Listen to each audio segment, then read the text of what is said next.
in 2014, I was doing the Camino with my husband, and after a few days of walking, I developed bad pain in the back of my eyes. We found out later that it was optic neuritis. For the first few months, I had every MS symptom under the sun. Optic neuritis in both eyes at one stage, numbness and tingling down my face, couldn't use the bathroom when I needed to, brain fog, fatigue. But luckily, because everything was so severe at the start, they were able to diagnose me very quickly. And I got treatment immediately. The first year after I was diagnosed, all I wanted to do was continue climbing the career ladder, and every time I went back to work, I ended up having another relapse. I ended up back in hospital for a longer period of time. Then I was looking at what can I do going forward, because work is hugely important to me. I need to be able to contribute again. So I decided to do a course in digital marketing, because that's something that you can do remotely if you need to. I went back to work, loved it, but it was tiring, it was hard. And then in evenings, I'd come back absolutely exhausted. I was just working, I wasn't living, I wasn't enjoying my life.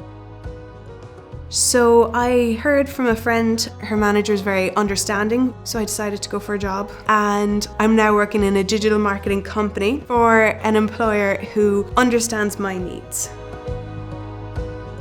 The first time Claire said to me she had MS was actually at the interview stage, and I was generally quite appreciative of that. It was just useful to know, because ultimately all I wanted to be able to do then was try and facilitate her to do the best that she could.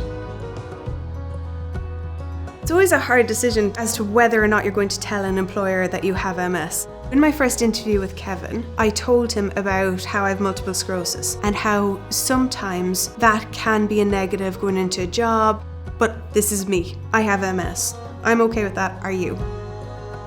And Kevin said to me, this is not something that should be stigmatized. When I heard that, I was kind of like, yeah, this is someone I can trust. This is someone I want to work for.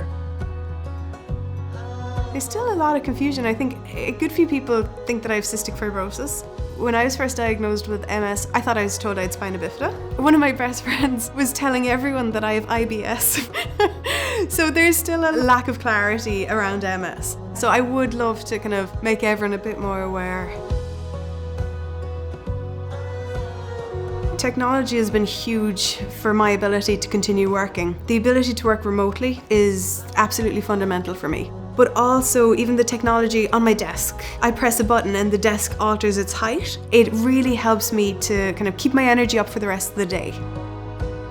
As a parent, the concern you feel when something like this happens is huge. All you want is your best for your child. And given how she's progressed and given what she's dealing with, having someone sympathetic to her condition is obviously fairly critical. So for me, it's a delightful thing to see her in such a positive place. My advice to employers would be to shift your mindset. If you give them the flexibility of coming in late, staying late, or working from home every once in a while, that gets the most out of every single employee. Changing the environment to empower and to trust your employees is hugely important, and that's where the future's going. To anyone newly diagnosed with MS, don't be afraid to talk about it. It is not something that should be stigmatized. I know it feels like you're making yourself vulnerable. It's not. You're showing your strength. You're accepting yourself.